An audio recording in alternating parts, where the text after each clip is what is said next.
noite. Boa noite. Vamos orar.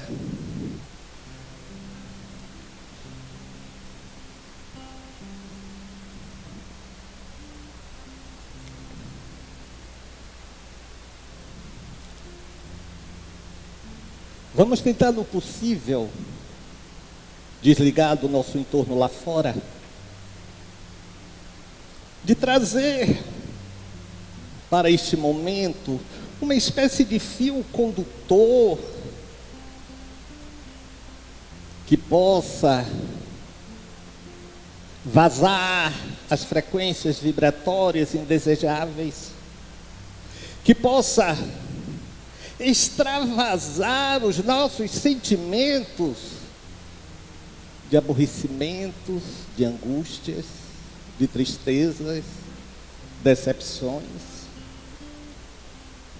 e possa este elan se fortalecer através da confiança, da nossa fé, e buscando as forças benditas do mais elevado, a partir, por que não, desses espíritos prepostos de Jesus e até o regaço dele, e pedir humildemente com os nossos corações de joelho: Senhores, mergulhem nas dores individuais dos que estamos aqui, trazendo para o escaninho mais profundo desse nosso sentir, dos nossos pesares, um estimulante da esperança, um elixir para a fé, mas talvez, quem sabe, principalmente, a proteção diante das insidiosas investidas de forças contrárias ao bem geral, de forças contrárias ao positivo do amor, de forças contrárias ao exercício da caridade, do bem ao próximo. É assim, senhores, a partir de Cristo, do mais alto que pudermos, até estes, repito, que estamos aqui, e esses desencarnados presentes, que possam sim nos levantar, que possam sim nos sustentar, que possam sim nos conduzir na certeza de que o Senhor é o nosso pastor e que nada nos faltará. Se a gente colocar a nossa fé em ação e confiamos e pedimos a Deus, Ele ouve e responde, e dá tudo certo. Vai dar tudo certo. Vai dar tudo certo. Se a gente colocar a nossa fé em ação, vai dar tudo certo. Sei que a vida não é só de momentos bons, há tempos difíceis. A vida é mesmo assim. Mas se a gente colocar a nossa fé em ação, vai dar tudo certo. Cante comigo. Vai dar tudo certo. vai dar tudo certo. Se a gente colocar a nossa fé em ação, vai dar tudo certo. Que assim seja. Meus amigos, Será? a gente vai conversar sobre essas questões envolvendo tabus, envolvendo esse imiscuir da religião nas ações humanas e questionando naturalmente, como proposta de reflexão de fé, as situações que surgem, como por exemplo essa tragédia em Capitólio. É curioso que nós, ao longo da nossa existência, nós estamos sempre sendo interferidos por compreensões diversas a respeito do nosso viver, dos conceitos que vamos formulando, reformulando, e não nos damos conta que muitos, talvez a maioria desses conceitos, são exatamente produtos da religião a que estamos submetidos por uma cultura local ou por uma questão familiar. E, sobretudo, essa ideia judaico-cristã que sempre dominou o Ocidente e, naturalmente, a formação do chamado povo cristão. E povo cristão, aí falamos todos os cristãos, porque hoje em dia um segmento só se diz cristão. O espírito é cristão, católico, claro, cristão. O candomblessista nem sempre, mas a maioria dos seus profitentes são cristãos, da Umbanda também. Então, esse movimento cristão, ele sempre esteve interagindo teocraticamente com o Estado representante naquele momento. Agora, não pensem vocês que o cristianismo, ele sempre gozou desse prestígio de autoridade, desse prestígio de poder, em absoluto, em absoluto. Logo assim, nos 3 primeiros séculos do cristianismo, os cristãos eram vistos como nós hoje vemos os candomblecistas, exatamente da mesma forma. Os cristãos eram vistos como antropofágicos, que comiam pessoas. Os cristãos, claro, católicos, eram vistos como formuladores de magias negras, adoradores de animais, em razão de sacrifícios.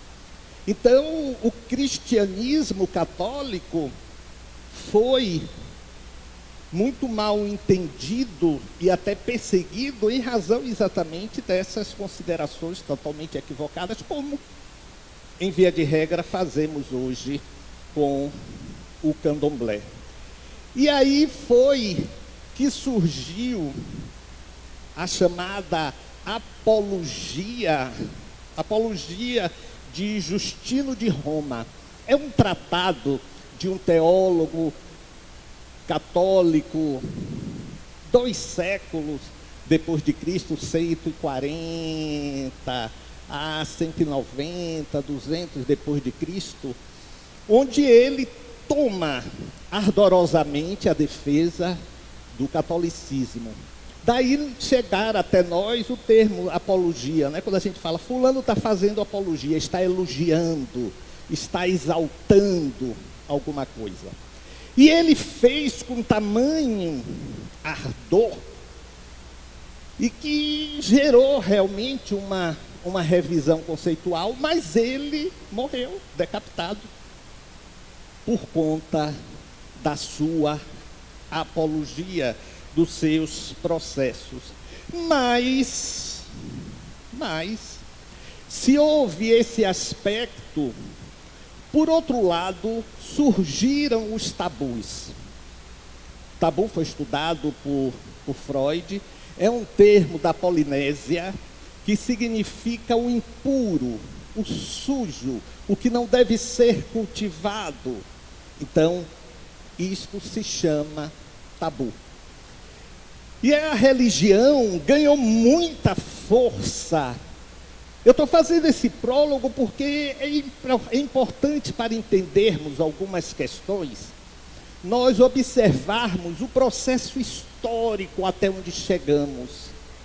Porque a visão de um momento é estreita para compreender a largueza de um processo.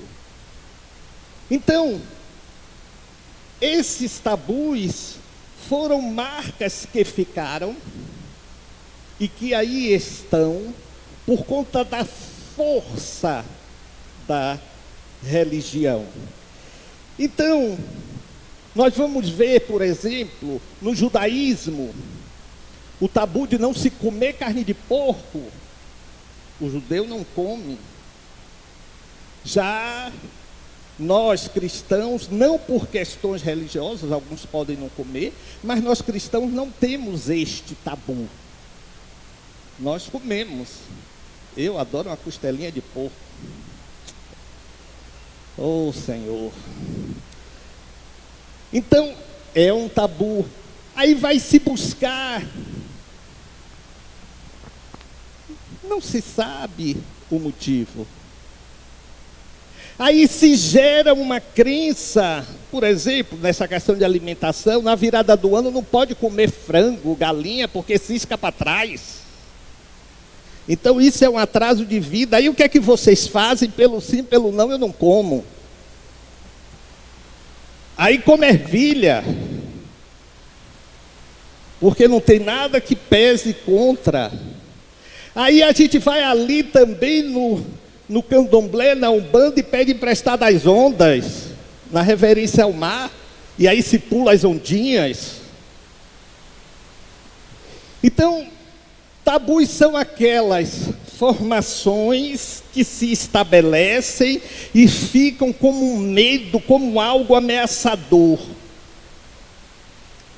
Mas, infelizmente, esses conceitos vão sendo repassados, não revisados, assimilados, difundidos e, talvez o pior, mantidos sem a reflexão da mudança dos tempos.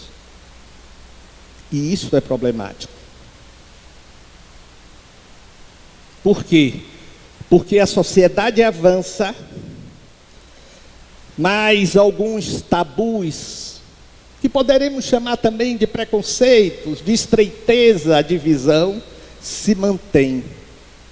E a isso se chama conflito de identidade social. Se estabelece, portanto, este conflito. Há outros tabus que não são necessariamente religiosos, mas permeiam a mente humana. Quem não lembra, por exemplo, do pelo amor de Deus, não tome leite, coma manga. Pelo amor de Deus. E eu achei que era exagero. Aí lá atrás, eu acho que deve estar lá no meu Instagram. Eu fiz um ao vivo, dizendo, gente, olha, o momento é tenso. Eu vou aqui chupar uma manga e tomar leite. Vocês acreditem, pessoas se assustaram e começaram a me dizer, Medrado, pelo amor de Deus, não faça isto.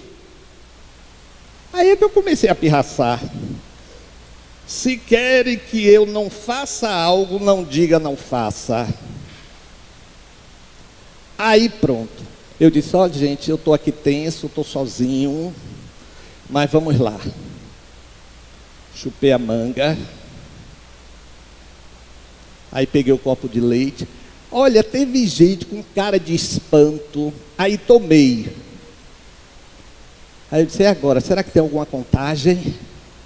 Deixa eu dizer se eu tô... Aí os pássaros começaram a cantar, coincidentemente. Aí o pessoal, que nada, me dá, pelo jeito você foi salvo. Deve ter sido São Francisco. Eu disse, certamente. São Francisco deve ter visto lá, disse, meu Deus, olha, vai morrer. Isso é um tabu. Então nós não nos damos contas e vamos automatizando esses processos. Então vocês vejam como ainda é muito forte. Algumas concepções, alguns processos de formação de crença. E nós não vamos nos dando conta que isto vai permeando não apenas a compreensão de vida, mas até as leis de um país. Vejam como o Brasil demorou para implementar o divórcio. Aquele senador Carneiro, não lembro outro nome dele, como lutou. Vocês lembram? Mulher desquitada. Uma mulher desquitada era desfrutável. Ou seja, era aquela mulher que qualquer um podia pegar. Tudo por conta do cristianismo vigente. Não podia se comungar. Então isso são os tabus não quebrados. Ainda não é legalizado o casamento homoafetivo. Existe, claro, os direitos civis, mas não é legalizado. Isso é o quê? É um tabu que entra, inclusive, na mente do legislador. Porque hoje eu comentava na rádio, a gente vai ver em todos os livros da Bíblia, desde o Antigo Testamento até o Novo Testamento, a gente vai ver duas situações, uma situação em Saul, outra em Paulo. Paulo chamando de abominação, dizendo para um homem não deitar com outro homem, mas não fala das mulheres. Não fala. Então aí você já começa a perceber que há um direcionamento para um lado e não para o outro. Interesses. Então tudo isto forma esse conjunto que paira sobre nós, sobre os nossos conceitos. Os nossos legisladores não se dão conta, ou se dão, mas não querem confrontar um segmento ou uma grande parte do segmento, então não traz à tona essas questões como direito civil, no direito civil, mas traz essas questões como os princípios religiosos. Vocês querem ver outra coisa? E eu sempre bato aqui, a descriminalização do aborto. Uma mulher que faz aborto, ela não é criminosa, no sentido e acepção da palavra, e nem em nenhum outro sentido. Qual é a mulher que levanta um dia e diz assim, hoje eu vou fazer um aborto, e eu fiz um aborto há 6 meses, vou fazer outro hoje? Quem é que faz isso? Claro, somos contra. Mas e quem não acredita? Tem que receber a imposição da minha fé? A nossa fé não pode ser raciocinada. Então, quando eu digo isto, eu chego na tragédia em Capitólio. Porque a minha visão é uma visão que se diferencia da compreensão de muitos espíritas. Porque ainda está sobre nossa cabeça a ideia de que Deus, que é um ser, Senhor de tudo, Ele está ali, no comando de fios, de todas as vidas. Existe uma figura da mitologia grega que fala das irmãs Moiras, né, que ficam tecendo ali, parece-me que são 3, que ficam tecendo os fios da vida dos seres humanos. Como uma grande roca, um grande tear, elas ficam ali, aí ficam, eu acho que decidindo entre um intervalo e outro da novela, qual fio que vai ser cortado. Corta esse aqui, aí alguém lá, pô, cai. Então, essa ideia de que há um fantoche, que todos estamos aqui ordenados por fios, ainda vige. As pessoas falam de que, olha, foi o destino. Deus quis, porque estava no dia. Ainda reforçam os argumentos, porque só morre de véspera quem é peru. Aí eu fico, meu Deus, como é que o peru vai saber que aquela é a véspera dele morrer? Mas é como um argumento. Mas olhe, se esquece que estamos em um sistema vibratório, porque a Terra tem um sistema vibratório muito próprio. E há leis naturais que, em verdade, essas leis são o próprio Deus. Porque Deus não é um ser. Os deuses greco-romanos, que eram pessoas com paixões, com vingança, e os semideuses, o resultado não é de uma relação entre um Deus e um ser humano, uma mulher humana.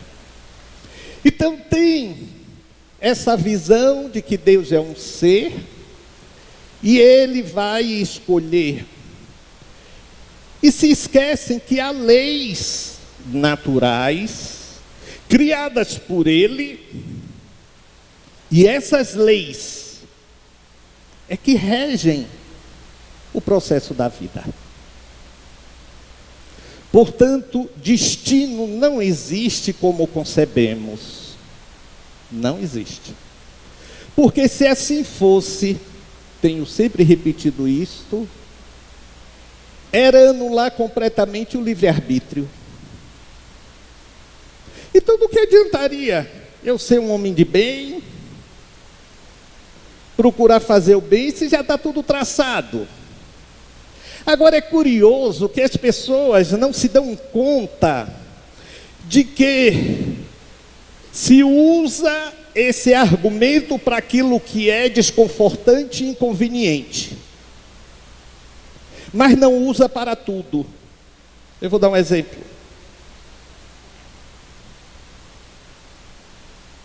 A moça, a mulher foi estuprada, violentada, assassinada. Se eu for conceber que está tudo escrito, então também estava escrito aquele estupro. Estava no destino dela. Significa dizer que o bandido, o estuprador, só cumpriu o destino. Tem sentido isso? Não tem o menor sentido. Agora, porque em outras questões nós vamos dar sentido em cima de um argumento que funciona da mesma forma? Meus amigos, existem 3 leis. Plausibilidade é uma delas. O que é plausível? É plausível um raio cair aqui nesse dia de céu limpo? Não é plausível. Não é plausível. Se fosse plausível, teria probabilidade. Com base em que existiria esta probabilidade? Não seria. Se não é plausível, não vai haver probabilidade. E vem uma outra lei chamada contingenciamento. Eu falei dela aqui já algumas vezes com vocês. O que é contingenciamento? Tanto em filosofia quanto em psicologia, é algo que pode acontecer ou não acontecer. Isto é o contingenciamento. Eu vou dar um exemplo do que aconteceu comigo. Eu caí da escada em minha casa na antevéspera do Natal. Uma escada alta, vocês sabem. São 2 lances. O primeiro tem 10 degraus, o segundo também. Eu caí, me destaboquei todo. Fiquei cheio de hematoma. Sensação de que tinha fraturado costela, mas não houve nenhuma fratura. Botei contentor no dedo, que eu segurei muito no corrimão. Mas vamos para o contingenciamento. A primeira vez que eu caio nessa escada, há 13 anos que eu moro na casa que eu moro. O que é o contingenciamento? Eu tenho uma escada. Ao descer ou subir nela, eu tenho a probabilidade de cair ou não. Se eu desço e subo com segurança, eu elimino em parte essa possibilidade, porque alguém pode descer correndo, me empurrar e eu cair da mesma forma. Então é plausível dizer que em algum momento eu posso cair daquela escada? Sim, é plausível dizer. Isso é contingenciamento. E eu, no caso, caí por quê? Porque fui estúpido, quis descer com uma bota ortopédica que eu durmo. Eu comentei muito sobre isso quando houve a morte de Marília Mendonça. Se ela se expunha a viajar todo final de semana de avião, em um avião pequeno, a probabilidade de que o avião caísse com ela era maior do que conosco, que não viajamos todo final de semana com a aeronave pequena. Então, contingenciamento é isto. Possibilidade de algo acontecer ou não. Se eu moro no campo, nunca saio dele, há possibilidade de eu morrer da queda de avião? Não.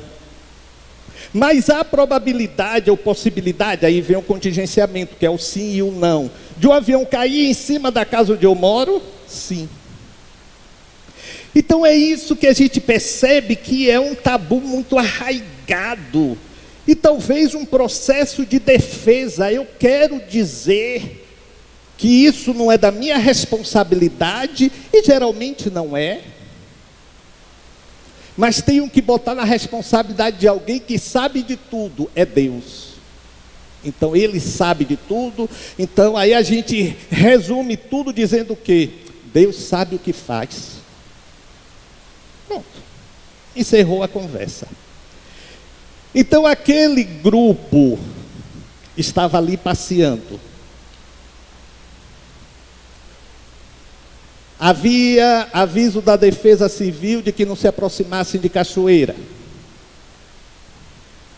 Muitos se aproximaram. Fraturas existiam naquelas rochas, já sabido e dito por pessoas já há muito tempo. Pessoas se aproximaram, viram pedras caindo, e ali se mantiveram. O paredão, a pedra vem. Contingenciamento. Tinham que morrer naquele dia? Não necessariamente. Então nós não temos um dia aprazado, marcado para morrer? Não. Quem é que ia ficar com essa agenda? Nós temos uma programação geral. Uma programação geral. 50, 60, 70, 80, 90 anos. Uma carga de fluido vital. É como se fosse um cilindro de oxigênio. E que a gente pode estender ou a gente pode diminuir. De acordo com o quê? Com o nosso modo de vida. Olha aquilo que eu estava falando do o que é conveniente ou não é conveniente. Eu acredito que todo mundo tem a hora certa para morrer. Então, por que você toma seu remédio para pressão? Por que você toma seu remédio para diabetes? Não vai morrer não, menino. Não tome não. Para que você vai tomar vacina? Tome mesmo não. Tem sentido isso, gente? Não tem. Então, a gente percebe que se mistura tudo por conta exatamente do que eu penso, do que eu quero e do que eu preciso impor. E não racionalizamos. Agora teve uma coisa que me soou uma ironia da vida. As 10 pessoas que morreram estavam numa lancha chamada Jesus. Todas 10, a lancha era Jesus. Olha que coincidência irônica.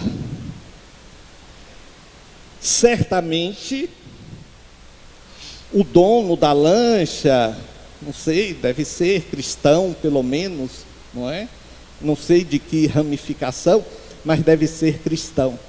Então, são contingências. Eu saio com o meu carro, aí vem um bêbado e bate de frente. Eu morro e ele não. Tinha que ser. Tinha que ser o quê? Um cidadão nascer para ser irresponsável, para não respeitar o direito do outro.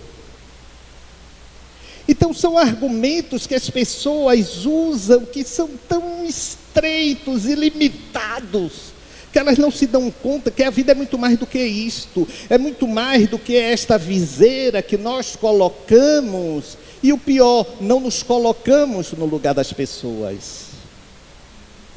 Ah, porque o corpo é meu, eu não vou deixar nenhuma vacina entrar no meu corpo. Então faça o seguinte, o corpo é seu, vá para o Porto da Barra, num domingo sem roupa. Vá. E diga à polícia, às pessoas que ali se indignarem, que o corpo é seu, você o expõe como você quer. Ah, o corpo é seu? Pegue uma moto, carro não, que ainda tem uma certa proteção, e pegue uma autoestrada dessa pela contramão. O corpo é seu. Então, são uns processos assim que a gente vê que não tem um fundo de lógica. Estou pensando, não sei como será isso, de fazer cobrança do passaporte vacinal na Cidade da Luz. Não, porque eu não concebo um lugar que a gente prega, defende, ajuda o outro, a gente quer irresponsavelmente estar nesse lugar sem a proteção que a ciência diz. A minha única dificuldade é a logística, como eu vou fazer, porque não adianta também ir aglomerar ali no portão para poder ver o passaporte vacinal. Então, o direito do outro vai acabar quando começar o meu e vice-versa. Viver em sociedade é isto. Mas nós fazemos escolhas sempre, desde a hora que levantamos até a hora que vamos dormir. Você escolheu a roupa que você está usando. Você escolheu. Ah, não, eu peguei qualquer uma que estava lá, mas você já tinha escolhido aquela qualquer uma que estava ali. É escolha. É escolha. Estamos o tempo todo escolhendo. Não imagino a dor daquela família. Teve uma família que foram 4, né? 4 ou 5 de uma família só. Vocês imaginem, aquele carro que foi soterrado também em Minas Gerais, 5! Porque houve uma mudança de caminho. Aí o que isso representaria? Deus chegou, o representante dele, muda de caminho que vai todo mundo morrer agora. Vai, não fica aí não, vai para lá, vá. Vocês concebem um negócio desse? Claro que eu estou aqui fazendo a caricatura, mas é isso que a gente entende. Mas Medrado, mas nada acontece por acaso, é verdade, mas num contexto macro, não no micro. No contexto macro, não é por acaso que eu moro em um lugar que tem deslizamento de terra, não é por acaso que eu tenho preferência por visitar determinados cânions ou não é por acaso, e que de repente eu me exponho àquilo, aí vem a probabilidade, aí vem a questão do contingenciamento, aí vem a questão da plausibilidade para me colocar numa situação de risco ou não. Mas então, se eu ficar dentro de casa o tempo todo, você vai ter outras probabilidades, outros contingenciamentos. Então eu não devo ter receio de nada? Não, foi o medo que nos trouxe até aqui, dentro de um limite natural. O medo, sim, dos nossos ancestrais. Então são detalhes curiosos que a ciência nos traz e que a gente não se dá conta. Vocês querem ver algo que é simples, mas registrar isto? Se você vai... Temos uma mangueira aqui que os meninos ficam doidos quando a mangueira já está dando manga. Você vai pegar uma manga, vai olhar uma mangueira, qual é a sua primeira observação? É a manga ou para ver se tem alguma cobra, algum bicho ali? Rapaz, olha aí, tem alguma coisa aí? Não tem nada não, rapaz, vamos. Tem aqueles mais afoitos, mas isso é herança. Isso é herança conceptiva de perigo que carregamos, que os nossos ancestrais empreenderam nesse inconsciente coletivo. Então, tenhamos cuidado, essa coisa de que tem data, não existe. O calendário, o tempo, a expressão dessa dimensão que vivemos, como dizia Einstein, que é a relatividade das coisas transitórias. Isso que é o tempo. Isso que é o tempo. Oremos por essas famílias, mas eu vivo lembrando isso a vocês aqui, palavras de Frei Carlos, só por estarmos nesta vida estamos sujeitos a tudo, a qualquer momento. Exatamente. Estamos sujeitos. Mas, se mantivermos objetivo, se mantivermos caminhos estabelecidos com metas de compreensão de que há uma outra lei chamada de causa e efeito, de retorno, que tudo aquilo que fizermos retornará para nós, nós vamos procurar fazer o quê? Mais o bem, revisando mais nossos comportamentos e, naturalmente, por conta disso, usufruindo mais das bênçãos da vida. Mas isso não tira ninguém do seu contingenciamento, dos seus processos de vida. Irmã Dulce morreu em cima de uma cama, sentindo dores por mais de 1 ano. Alguém vai dizer aqui que nesta visão limitada ela merecia, e dizer, não merecia. Na nossa visão, não, mas no contingenciamento da vida, pelos processos de genética e tudo isso. Vamos orar agora, vamos elevar os nossos pensamentos.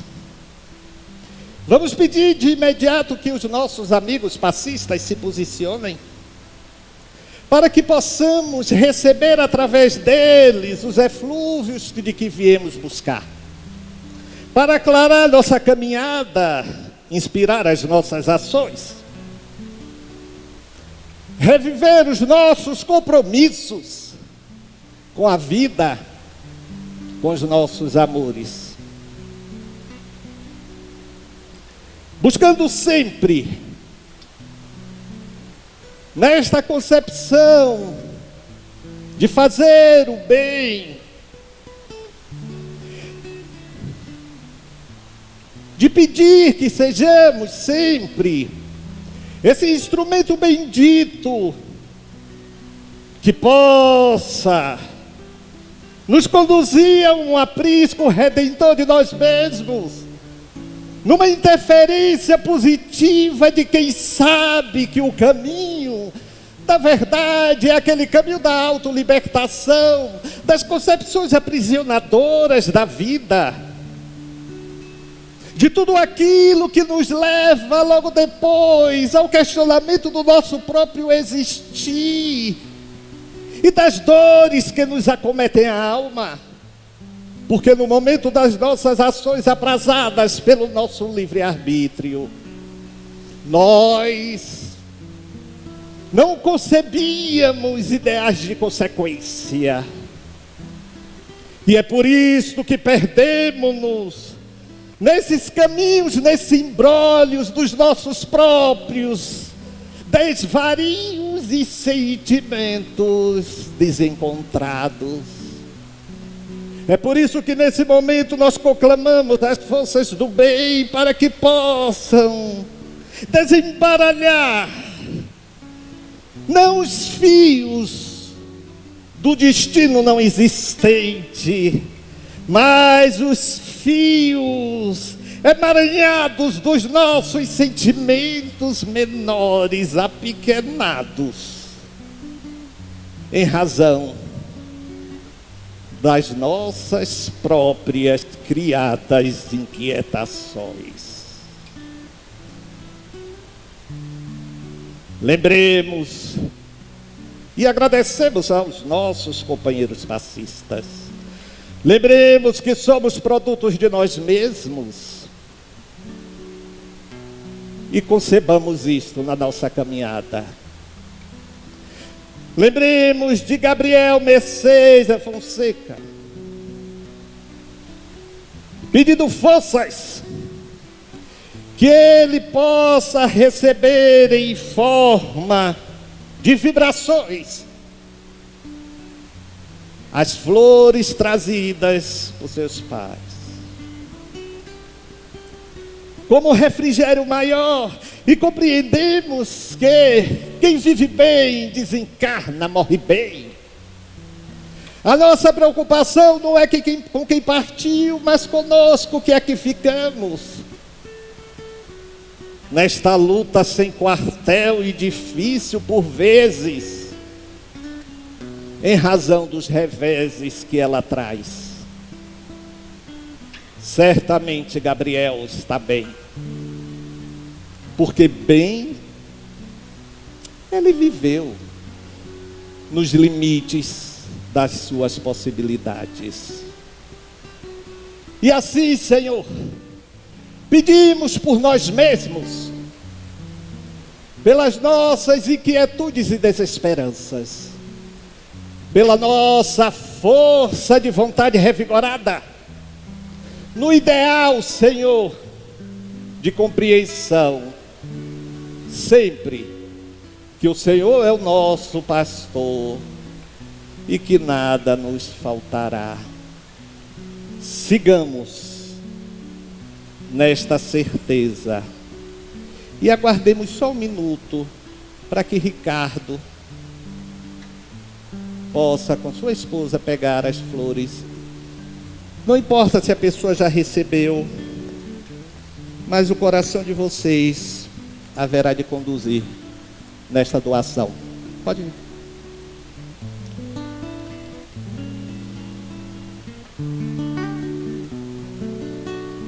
Senhor, fazei-me instrumento de vossa paz. Onde houver ódio, que eu leve o amor. Onde houver ofensa, que eu leve o perdão. Onde houver discórdia, que eu leve a união. Onde houver dúvidas, que eu leve a fé. Onde houver erro, que eu leve a verdade. Onde houver desespero, que eu leve a esperança. Onde houver tristeza, que eu leve a alegria. Onde houver trevas, que eu leve a Vocês luz. sabem, cantem, por favor. Ó Mestre, fazei que eu procure mais consolar e ser consolado, compreender que ser compreendido, amar que ser amado, pois é dando que se recebe, é perdoando que se é perdoado, e é morrendo que se vive para a vida eterna. Senhor, fazei-me instrumento. Onde houver ódio, que eu leve o amor. Onde houver ofensa, que eu leve o perdão. Onde houver discórdia, que eu leve a união. Onde houver dúvidas, que eu leve a fé. Onde houver erro, que eu leve a verdade. Onde houver desespero, que eu leve a esperança. Onde houver tristeza, que eu leve a alegria. Onde houver trevas, que eu leve a luz. Ó Mestre, fazei que eu procure mais. Cantando.